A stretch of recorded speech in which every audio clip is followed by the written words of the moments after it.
Hoje o papo é para quem curte jogos, mas eu não tô falando de videogame ou aqueles joguinhos de celular, não. O papo hoje aqui é RPG. E quem vai nos ajudar nessa conversa é Berg Cardoso. Berg, seja muito bem-vindo. Obrigado.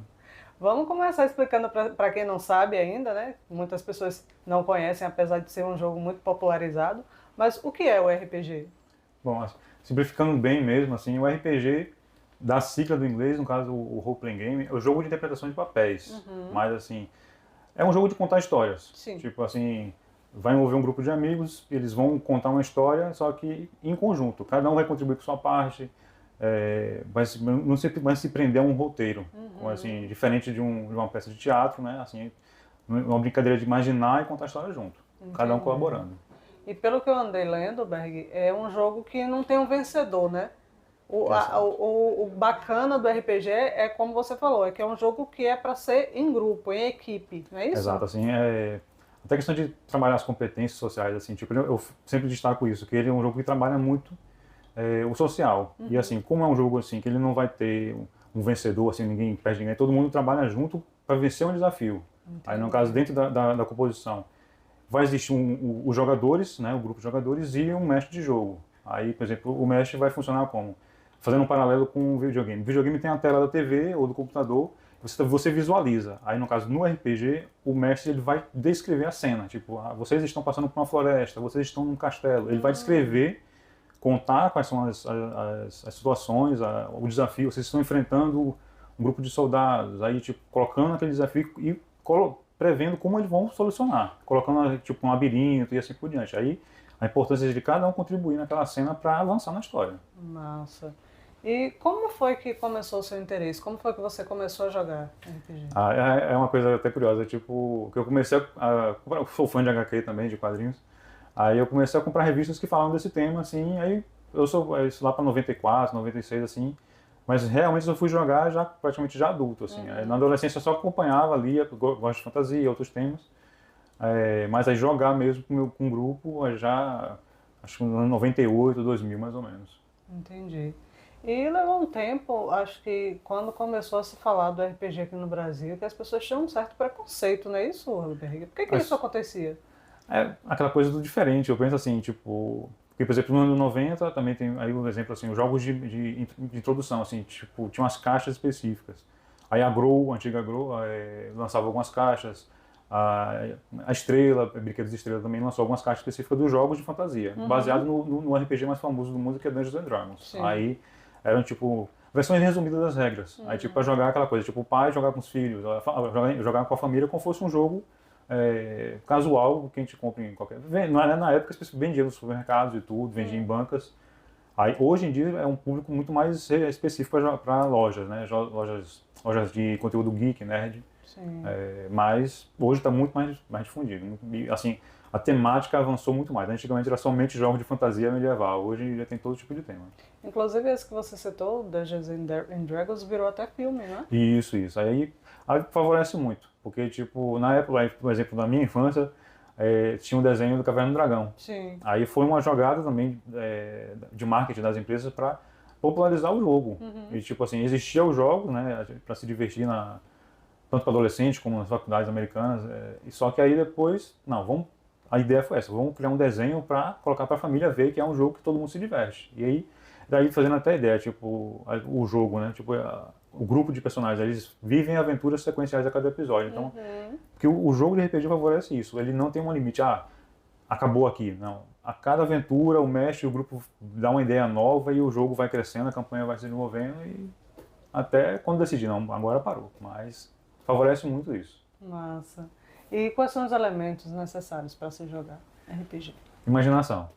Pronto, acabou. Não, brincadeira. Mas assim, eu trouxe alguns livros aqui que, assim, Sim. cada livro tem um tipo de regra, mas assim, o essencial é ter um grupo disposto para contar uma história junto, lápis e papel. Que aí, no caso, aí eu trouxe alguns dados, que aí, dependendo do tipo de jogo, aí vai escolher um tipo de regra, e porque assim, tipo, se você está numa situação que você tem que abrir uma porta, é uma coisa muito simples, é uma ação. Tipo, se o mestre coloca assim, você está sendo perseguido por um grupo de inimigos, você tem que abrir a porta tá emperrada. Aí já colocou um desafio. Aí, tipo, aí exige que você faça um teste. Aí, vamos dizer que o personagem não tem a força adequada, não tem a ferramenta adequada para abrir aquela porta. Aí vai fazer uma rolagem com um dado específico. Se atingir aquele número, o resultado que o mestre definiu ali como um valor de dificuldade, ele avança na cena. Se não, aí tem que ter toda a complicação. Mas assim, tipo, você pode fazer isso com dados simples, que é o que a gente, que é o dado de 6 faces, que é o mais comum. Isso aí, eu digo assim, não precisa comprar um kit de dados específico. O que eu digo assim, é colocar um padrão, aquela regra ali, o sistema vai definir, mas como eu falei, tipo, a primeira coisa é a imaginação. Aí o essencial é isso, um lápis para anotar as informações e conversar bastante, porque é um jogo que vai forçar todo mundo a conversar junto. Aí é uma coisa, como eu falei, o social, né? Todo mundo que tem um pouco de medo, é um pouco tímido, vai trabalhar isso e vai favorecer muito mais. Aquela capacidade de poder conversar, poder se expressar melhor, é muito bom. Massa. E quem pode jogar RPG? Você acha que é um jogo que tem um público definido ou é um jogo que pode ser jogado por qualquer um? Assim, tem jogos infantis, né? Tem um exemplo que é, deixa eu pegar aqui, que é o de aventura, que é essa versão da versão da editora espanhola.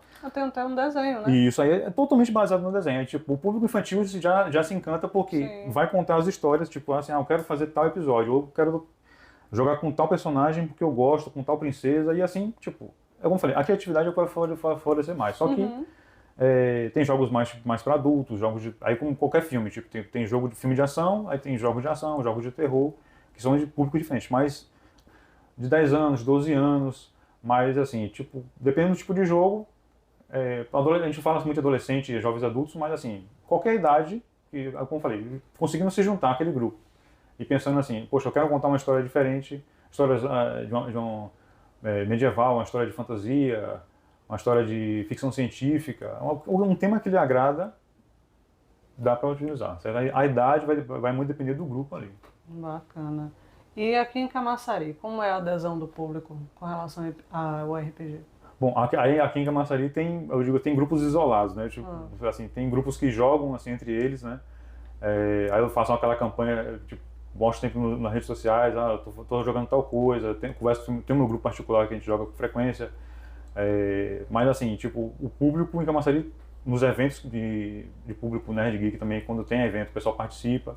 Mas aí eu vejo isso, que o pessoal tem que se mostrar mais, porque às vezes muita gente em Camaçari tem interesse em jogar esse tipo de hobby, de conhecer o jogo, e não tem acesso porque prefere jogar pela internet, que também é uma modalidade assim. Hoje em dia as plataformas de você poder jogar online cresceu bastante e atingiu isso. Você tá em Camaçari, você pode jogar com um amigo de outra cidade, de outro estado, de outro país, aí como qualquer outro tipo de ferramenta, mas assim, presencial eu vejo o pessoal aproveita os eventos, ou joga no particular ali com o seu grupo de amigos em casa mesmo.